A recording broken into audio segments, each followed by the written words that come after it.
التوتر والضغط مش حاجة نفسية، وهثبت لك ده في أقل من 40 ثانية. خلينا نرجع بالزمن شوية لورا كده.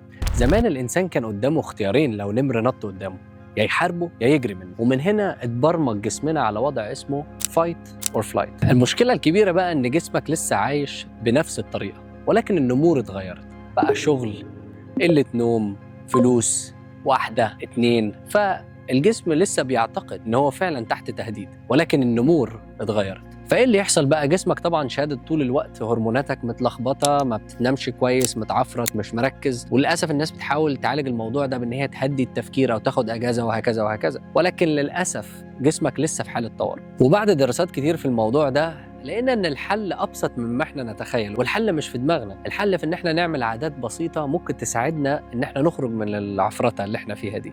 وعادات زي ان احنا ناكل كويس، ننام صح، نتحرك، نبطل نعمل مالتي تاسكينج اللي هو عاوزين نعمل 100,000 حاجة في نفس الوقت، وطبعا ندي نفسنا شوية راحة من الموبايل اللي هو أساس من الضغط اللي عندنا. وطبعا الهدف مش إن إحنا نعيش من غير توتر، لأن ده ببساطة مستحيل بيولوجيا وفيزيولوجيا، سواء على الجسم أو على العقل. الستريس كويس، ولكن لازم يكون تحت سيطرتنا. خليك دايما واعي لجسمك، لأن جسمك أول حاجة بتتأثر من الضغط قبل ما علامات تانية تبان.